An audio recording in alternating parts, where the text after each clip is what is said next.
네, 안녕하세요. 위즈덤 칼리지 마지막 8번째 시간 여러분들과 함께 하겠습니다.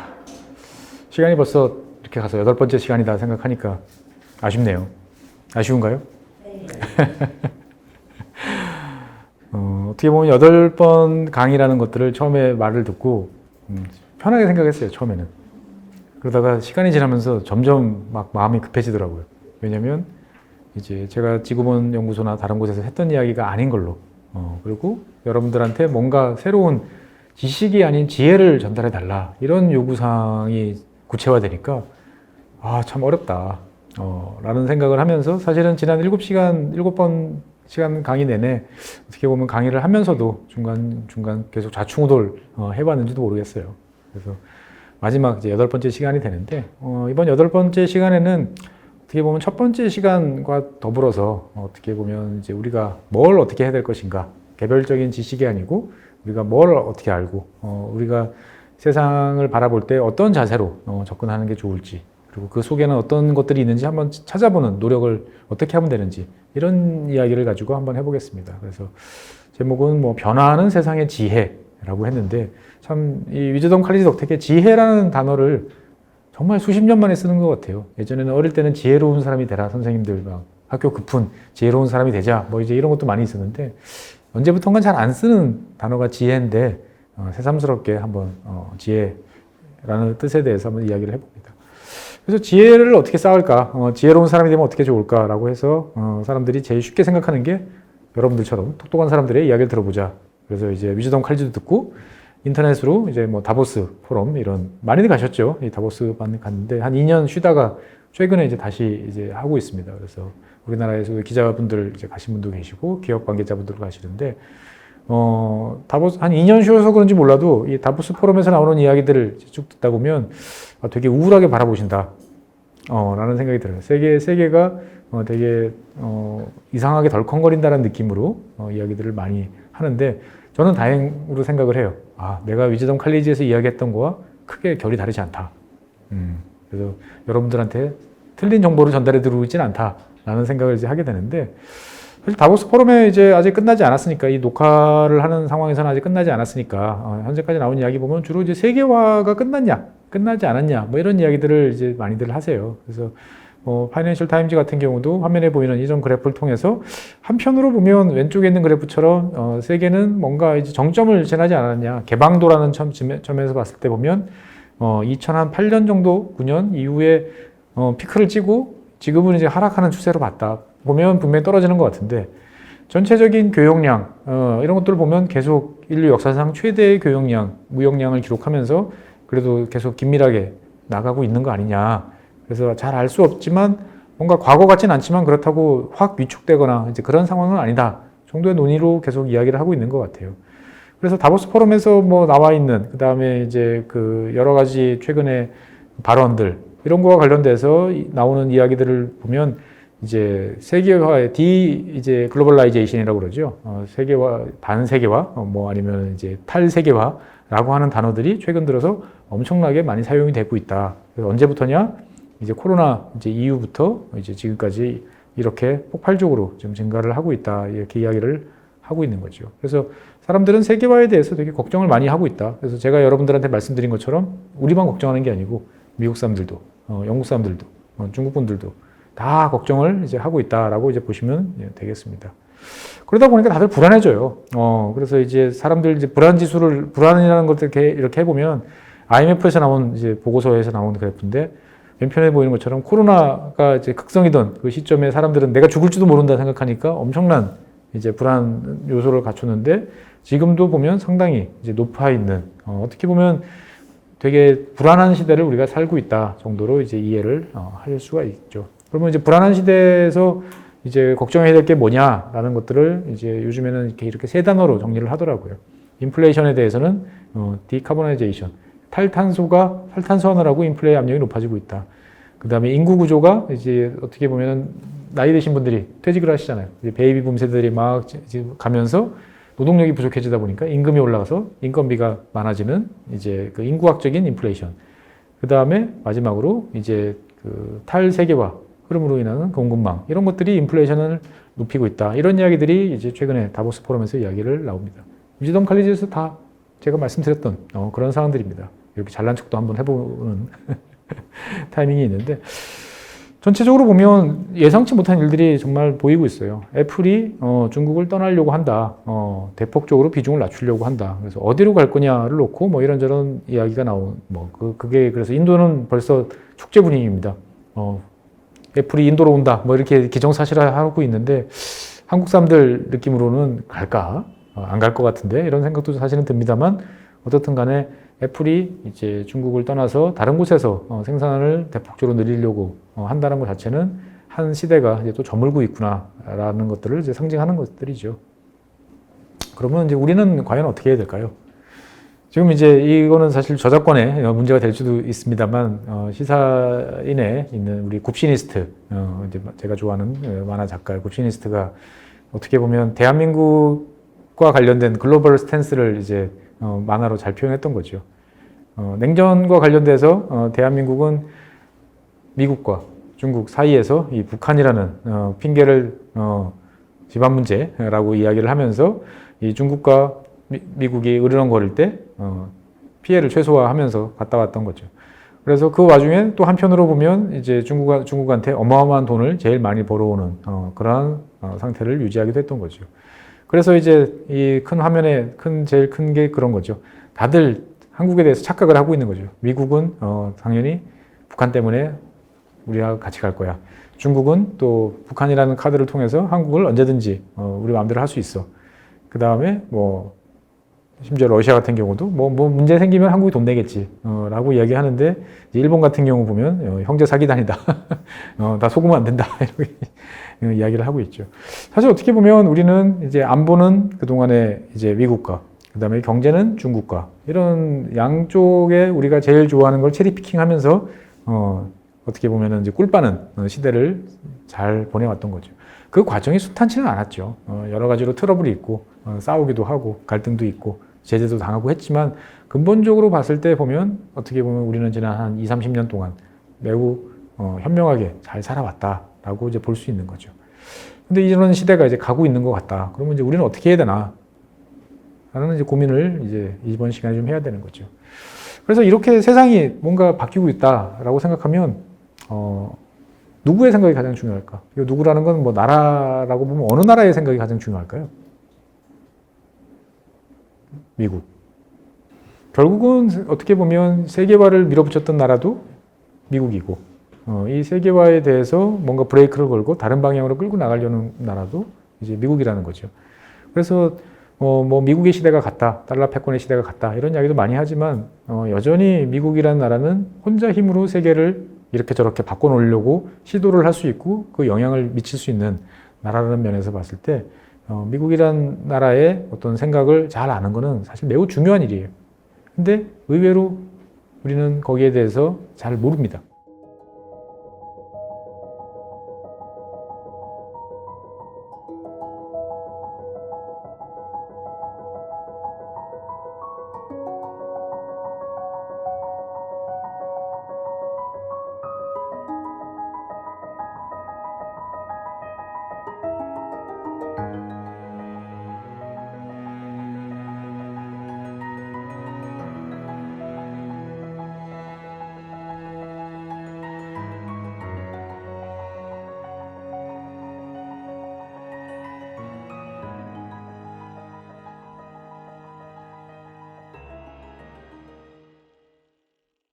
그래서 잘 알기 위해서 이번 시간에 실습을 한번 하겠습니다.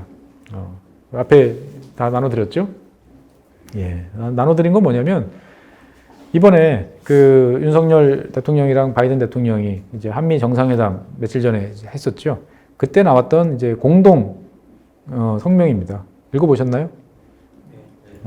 오늘 와서 읽기 전에 읽어보신 적은 없죠, 보면은. 그래서 많은 분들은 그래 한국, 미국 와서 우리 대통령 바뀌자 말자 미국에서 와서 한번 정상회담 했어. 그러고 뭐 이런저런 이야기 했는데 뭐 특별한 건 없는 것 같아.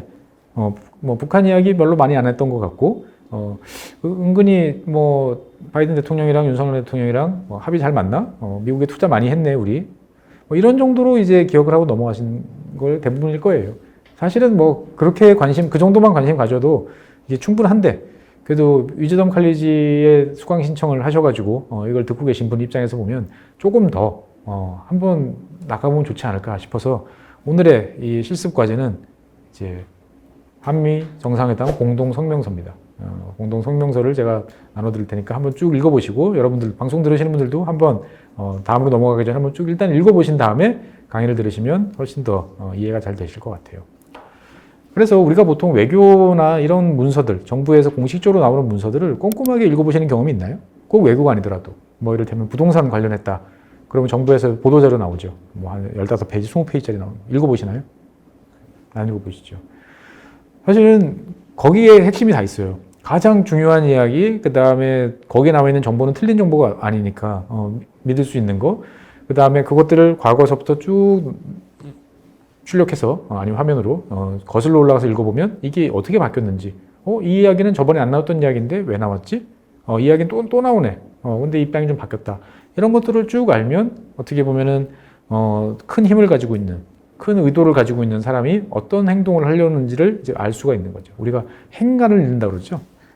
그런 거 필요 없어요. 그냥 공식적으로 나오는 자료만 잘 읽어도 다 알 수 있는데 여러분들이 너무 바쁘시고 재밌는 게 많다 보니까 딱딱하고 재미없는 것들은 잘 안 읽으시는 거죠. 그러다 보니까 어떨 때 보면은 잘못된 정보 아니면 이제 틀린 판단 이런 것들을 이제 하게 되는데 그럴 리스크를 잘 줄이는 건 뭐냐? 궁금하면 가장 확실한 공식적인 문서를 읽어봐라. 한번 읽어보죠. 예. 읽어보면 뭐 쭉 이렇게 나와요. 제가 이제 화면에 이제 보여드리면서 그거를 뭐 다 소리내서 읽을 필요는 없으니까.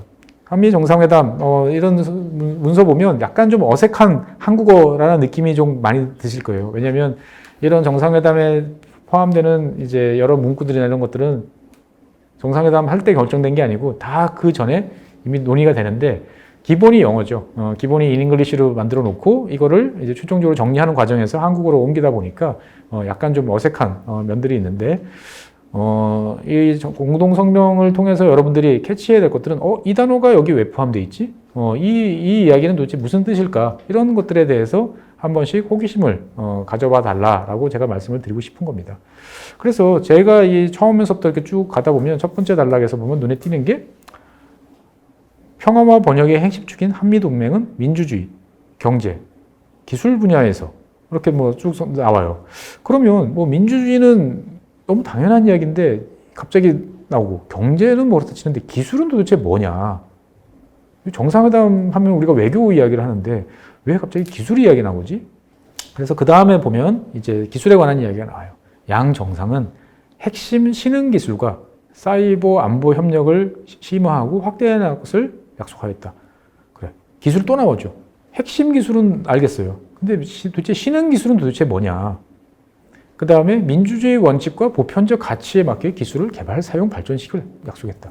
아니 뭐 기술 관련해서 나온 것도 이상한데 여기에 갑자기 또 민주주의 원칙은 또 뭐고 보편적 가치는 도대체 뭐냐라는 것들을 이제 궁금증을 한번 가지실 필요가 있는 거죠.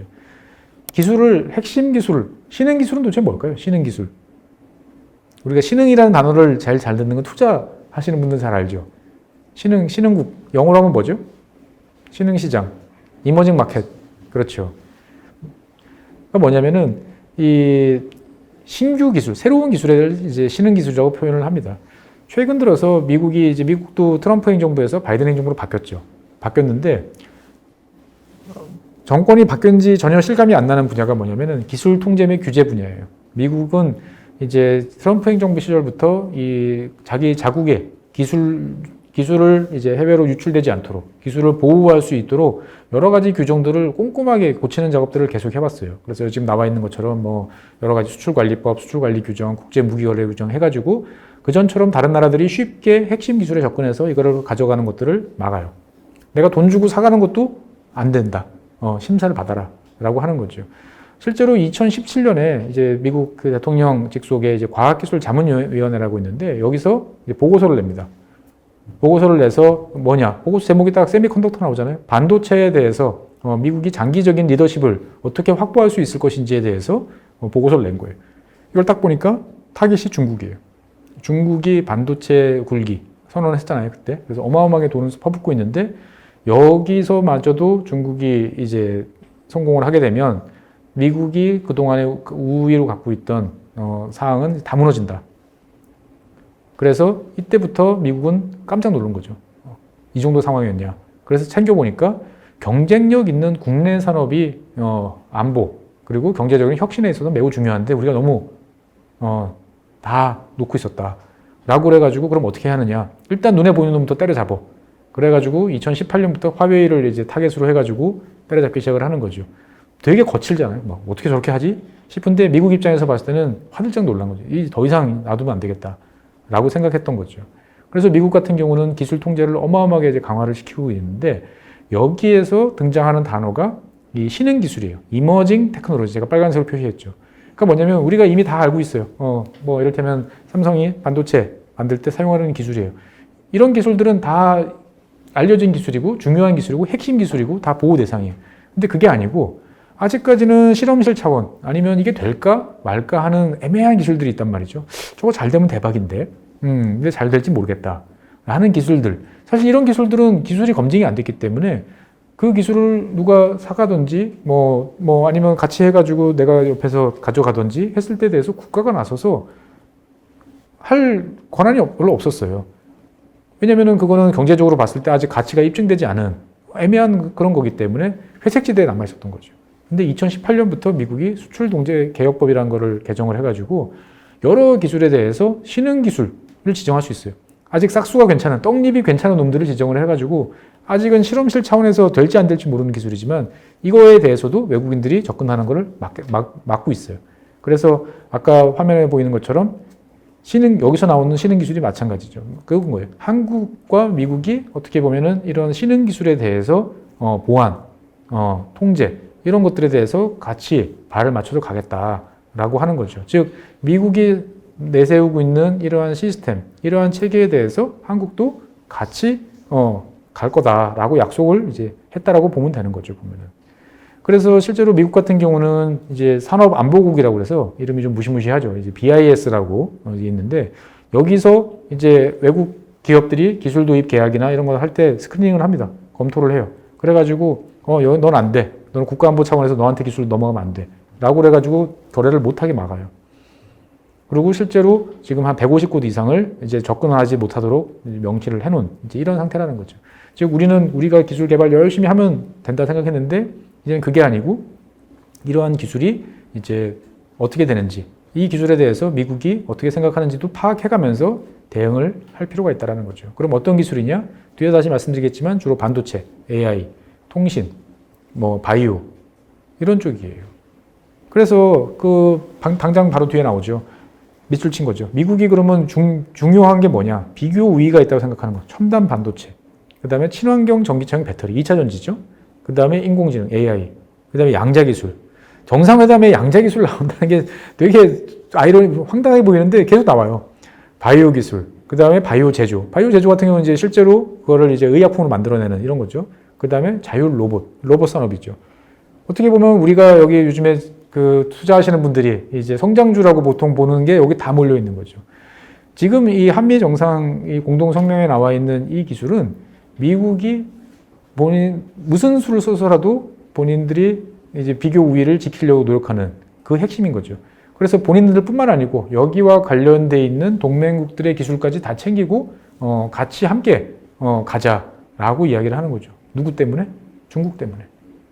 그래서 미국이 생각했을 때 지금 저 빨간색으로 밑줄 쳐놓은 저 분야가 앞으로 국가 안보에 그리고 국가 경제에 있어서 가장 핵심이 되는 기술이라고 생각을 했기 때문에 아예 이렇게 성명서에다가 박아놓는 거예요, 보면. 그러니까 미국이 기술에 대해서 어떻게 생각하는지 이제 느낌이 오실 거예요. 정말 진심으로 대하는 거죠. 이거를 어떻게 보면은 그냥 단순한 말의 표현이 아니고 미국 입장에서 봤을 때는 국가의 미래가 걸린 미국이라는 나라가 경쟁력을 유지하고 세계적인 영향력을 행사하는 데 있어서 핵심은 뭐냐? 돈도 중요하고 군사력도 중요하지만 기술이다. 그러면 그 기술에서 가장 핵심은 뭐냐? 지금 나와 있는 저 사항들이다라는 거죠. 근데 잘 보면 대한민국 다 하고 있는 거예요. 그렇잖아요. 반도체, 메모리 반도체 세계 1등이죠. 그 다음에 배터리도 중국과 더불어서 치열하게 이제 경쟁을 지금 하고 있는 분야고, AI는 뭐 아직 잘 모르겠습니다만 많이들 이제 하고 있고, 양자 기술, 바이오 기술, 바이오 우리 의약품들 많이들 하잖아요. 그러니까 어떻게 보면 미국 입장에서 봤을 때 공동 성명서에다가 이렇게 콕콕콕 찍어서 이런 기술을 관련해서 보호하고 진흥하기 위해서 협력하자라고 할 만한 나라가 전 세계 몇 나라나 있을까요? 우리나라, 일본, 뭐 독일 정도? 일 거예요. 제가 생각했을 때는. 그러니까 어떻게 보면 미국이 대한민국을 바라보는, 미국이 한국에 대해서 가장 공을 들이는 분야가 뭐냐라고 물어보면은 저는 이 성명서를 보면 느낄 수 있는 거죠. 아, 기술이다. 우리가 생각하는 첨단 기술이다. 그래서 그 첨단 기술 때문에 그러면 그것을 미국 입장에서 봤을 때는 한국에 있는 것도 좋지만 더 좋은 건 어디죠? 미국 본토에 있으면 좋겠다. 그래서 투자에 대해서 이야기를 하고, 그래서 삼성전자나 현대자동차가 미국에다 초대형 투자를 하겠다고 나서는 거는 다 이런 맥락에서 나오는 거죠. 당연히 그냥 오라고만 했겠습니까? 막대한 인센티브를 또 약속을 또 하고 있는 거죠, 보면은. 그래서 사실 이런 흐름들은 미국 의회가 어떻게 보면 주도를 하고 있어요. 지난 2021년에 미국 의회는 전략적 경쟁법이라는 걸 만들었어요. 이 경쟁법, 미국 법은 되게 두꺼워요. 한 A5 용지 정도 되는데 한 요 정도 사이즈 출력해서 보면은 글자 크기도 좀 크긴 하지만 법이 한 초안이 나오면 한 450페이지 정도 되고, 이것들을 이제 몇 번 이제 업데이트하고 리비전하고 그러면은 막 700페이지, 800페이지, 1000페이지가 넘어가요. 정말 이제 그거 보고 있으면 이제 머리가 멍해지는데, 그래도 이제 읽어보다 보면 우리나라 법하고 다른 미국 법은 뭐냐면 이 법을 왜 만들었는지, 이 법이 왜 필요한지에 대해서 앞에다가 설명을 되게 자세하게 넣어요. 법 앞쪽에다가. 그래서 그것만 읽어봐도 많은 걸 배울 수 있어요. 근데 2021년에 전략적 경쟁법이라는 거를 만들어냈는데, 이게 뭐냐면은 이제 중국에 대해서 미국 입장에서 봤을 때 더 이상 아래 나라로 안 보는 거예요. 이제 정말 중국, 미국 이제 우리 라이벌이야 인정한 거예요. 그 전까지는 우리가 아니야라고 생각했는데 이때부터는 정말 진심을 다해서 상대해야 될 상대로 인정을 해준 거죠. 즉 글로벌 차원에서의 모든 분야에서 중국과 경쟁하겠다라고 하는데, 이 전략적 경쟁법에 보면 계속 테크놀로지 사이언스, 첨단 기술하고 과학에서 앞서야 된다라고 이야기를 하는 거죠. 그러면서 이제 중국 정부에 대해서 되게 강력하게 비난을 해요. 이 법에 보면은. 이렇게 보면 여러 가지 이야기들을 이제 화면에 보시는 것처럼 이야기를 하고 있는 거죠. 그래서 그러면 저런 중국에 대해서 미국이 어떤 식으로 앞서 나가려고 노력을 해야 되느냐? 기술이 핵심이다라는 거죠. 근데 그 기술을 미국 혼자서 할 수는 없다라고 그래서 미국 자체의 어떤 장점을 극대화하고, 그 다음에 미국과 함께 힘을 합쳐고 있는 동맹국가의 힘을 합치자. 그래서 중국을 눌러야 된다라고 이야기하는 거죠. 그래서 과학과 기술에 대해서 미국의 우위를 유지하는데 총력을 기울여라. 미국 같은 경우는 의회가 법을 만들면 행정부는 거기에 대해서 그대로 따르잖아요. 딱 그런 식이에요. 의회에서 이렇게 하고 여기 필요한 예산 줄 테니까 행정부는 여기 맞춰서 보고서 갖고 와. 우리 검사할게. 라고 하고 여기에서 법에서 딱 찍어놔요. 4세대 통신, 6G, 인공지능, 양자 컴퓨터, 반도체, 생명공학. 아까 그거랑 똑같죠. 즉 그게 바이든 대통령이 이게 중요한 것 같아가 아니고 미국 의회에서 이미 다 합의된 사항이에요. 저 사항에 대해서는 절대 양보할 수 없다. 그리고 미국 의회 아까 말씀드렸던 이 전략적 경쟁법에 되면 그 안에 보면은 이러한 관련 산업의 밸류체인, 글로벌 밸류체인, GVC의 핵심 포인트가 어딘지를 파악을 하고 거기를 보호할 수 있으면 보호하고 우리가 보호할 상대방에 가 있으면 다양화해라 라고 하는 거죠. 그래서 요즘에 나오는 GVC 이야기도 사실은 여기에서 다 나오는 거죠. 즉 이번에 나와 있는 공동 성명이라는 게 그렇게 뭐 갑자기 나온 게 아니고 미국 입장에서 봤을 때는 일관되게 나왔던 흐름들에 대해서 한국한테 요구를 했고 한국도 거기에 대해서 같이 가겠다라고 이야기를 한 거죠. 즉 과학과 기술이라는 그 분야에 대해서 우리는 미국과 함께 간다라는 의지를 공개적으로 천명했다라고 보면 되겠습니다. 그래서 이 전략적 경쟁법 같은 경우는 이제 뭐 중국이 이제 국제기구에서 어떤 활동을 하고 있는지 40개로 콕 찍었어요. 그래서 뭐 WH부터 시작해가지고 여기에 대해서 활동서 보고서를 다 내라 라고 해서 정보기관들한테 이제 이야기를 하고 있는 거고요. 그 다음에 특히나 이제 기술과 관련돼서는 이제 디지털 통신과 관련된, 그래서 중국이 이제 검열, 그 만리장성, 디지털 만리장성 이런 걸 뛰어넘을 수 있는 쪽에 이제 뭔가 기술 개발을 해라라고 이야기를 이제 하고 있는 거죠. 그래서 이 전략적 경쟁법이라는 것들 같은 경우 보면은 이제 그 안에서 제일 특이한 사항은 뭐냐면은 대만하고 일본 이야기가 계속 나와요. 한국 이야기 잘 안 나와요. 그래서 일본에 대해서 여러 가지로 어떻게 보면은 되게 격이 높은 파트너라고 생각을 하고 대만에 대해서도 공식적으로 어떻게 보면 외교 안보 차원에서 미국이 지켜주겠다라고 이야기를 했던 게 대통령의 어떤 말이 아니고 미국 같은 경우는 대통령 말보다도 더 파워가 있는 게 뭐죠? 의회에서 만든 법이죠. 아무리 하고 싶어도 의회에서 안 도와주면 안 되는 건데 이러한 어떤 대만, 일본 관계, 그 다음에 기술, 중국 견제 이런 거에 대해서 2021년에 초당적으로 법을 만들어 놓은 상태라는 거죠. 즉 어떻게 보면 우리가 지금 이야기하고 있는 한미 정상회담의 그 공동 성명서는 잘 읽어보면 이런 백그라운드가 있다는 것들을 이제 알 수가 있는 거죠. 그래서 여러분들이 투자를 한다. 그러면 이게 이 기술에 대해서 이제 여러 가지로 생각할 것들이 많은 거죠. 우리가 이거 세계 많은 나라에 팔 수 있을 것 같아. 좋을 것 같아. 라고 했는데 미국이 만약에 거기에 대해서 이걸 신흥 기술, 이머징 테크놀로지 지정을 딱 하면 상당히 엄격한 통제를 받을 수도 있는 이제 그런 상황인 거죠. 아니, 그 우리 기술인데 남의 나라가 그렇게 할 수 있어? 동맹국이니까. 그래서 미국과 함께 동맹이라는 것들은 좋기도 하지만 이제 이러한 의무가 점점 많아지는 거죠. 대한민국으로서는. 예. 그래서 그 다음에 보면 제가 이제 위즈덤 칼리지에 나왔던 공급망 이야기 나옵니다. 미국 주도 글로벌 공급망 회복력 정상회의 이런 회의를 이제 했었습니다. 그래서 어느 나라가 했었냐? 여기 보면 호주, 캐나다, 콩고 민주공화국, 유럽연합, 독일 쭉 나오죠. 다 보면 그래 미국이랑 모여서 뭔가 회담할 법한 나라들 대부분인데 파란색으로 표시한 두 나라는 좀 아리까리한. 특히 콩고 민주공화국이 너가 거기서 왜 나와? 라고 생각이 들겠지만 여기 계신 분들은 다 아시죠? 예, 코발트 때문에 여기 이제 껴 있는 거죠. 그래서 공급망과 관련돼서 이제 한미, 한국이랑 미국이 같이 긴밀하게 협력하자. 그러면서 되게 구체적으로 이야기를 합니다. 그래서 잠재적 공급망 교란의 탐지와 대응을 위한 조기경보 시스템. 이게 부족할 것 같아요. 여기 문제 있을 것 같아요. 이런 것들을 그냥 회사들이, 기업들이 알아서 막 하는 게 아니고 한국과 미국이라는 두 나라가 이런 거에 대해서 국가적인 차원에서 협력 시스템을 만들어서 조기경보를 만들자. 즉 공급망과 관련돼서 미국과 한국은 한 몸이다 라고 이야기를 할 수 있는 거죠. 그 다음에 지난 시간에 광물자원 이야기했을 때 했던 게 그대로 실려 있죠. 핵심 광물 공급 및 재련. 우리가 그때 제가 말씀드렸죠. 뒤에서 나올 때만 여기에 관한 사항들 이런 사항들이 그대로 지금 다 나와 있다는 거죠. 그리고 밑에 보면은 이제 뭐 에너지 공급망 확보 이런 이야기까지 나오게 됩니다. 그래서 실제로 보면 미국 같은 경우는 바이든 대통령이 취임한 다음에 얼마 안 돼서 이제 그 공급망과 관련된 검토 보고서를 내라. 시간을 딱 그 100일 줬죠. 그래서 공급망 100일 검토서라는 것들을 보고를 했습니다. 우리나라 같은 경우도 이 보고서에 대해서 이제 나온 다음에 2021년 애널리스트 분들이 이제 요약을 해서 말씀을 해주셨는데 전문은 사실 우리나라에 아직까지 번역이 안 돼 있는데 저는 이게 되게 문제라고 생각해요.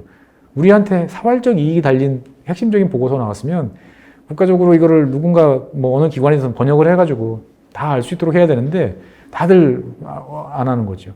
그래서 미국이 당시에 4대 핵심 분야를 뭘로 지정했냐면은 반도체, 2차 전지, 그 다음에 핵심 광물 및 소재, 그 다음에 의약품.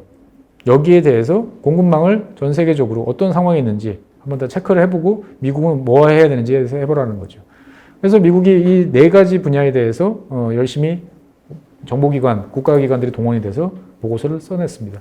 읽어보면 되게 급하게 썼구나 느껴져요. 막 되게 이쁜 보고서가 아니고 뭐 급하게 만든 보고서는 티가 나요. 근데 결론은 그렇습니다. 자, 다 미국에서 옛날에 잘했던 건데 이제는 미국이 제조 역량이 없다. 그 다음에 전 세계적으로 봤을 때 취약한 공급망이 너무 취약해져 있다. 그거 미국에 다시 돌아오면 안 되겠냐. 인력이 부족해서 안 된다. 이거 관련된 인력이 없다. 그리고 지정학적으로 리스크가 점점 커지고 있다라는 게 4가지인 거죠. 그러니까 미국 입장에서 봤을 때는 그럼 어떻게 해야 되죠?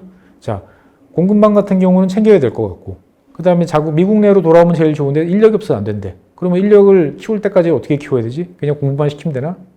안 되죠. 그 일을 하면서 일을 시킬 수 있는, 즉 해외 기업들이 미국 내에 투자를 해서 그러면 그 관련된 생태계와 산업이 다시 살아나면 거기에 있는 인력들이 양성이 될 것이고 그렇게 되면 미국은 4대 핵심 분야에서의 어떤 경쟁력 우위를 유지할 수 있다라고 판단하는 거죠. 그래서 이 이야기가 들어간 거예요. 보면 그대로. 그래서 실제로 이 보고서 안에 보면은 이제 반도체 같은 경우는 어떤 식으로 가는지, 그래서 그냥 반도체 한국이 잘해가 아니고 이런 식으로 쪼개서 보는 거죠. 자, 디자인과 관련된. 그러면 미국이 압도적으로 잘해. 근데 DRAM 같은 경우는 한국도 상당히 경향이 있고, 그 다음에 프론트엔드냐 백엔드냐에 대해서 보면 다 나눠서 일목요연하게 설명들을 하고 있는 거죠. 주로 딱 보고 있으면 느낌이 오는 거죠. 내가 만약에 미국 사람이다.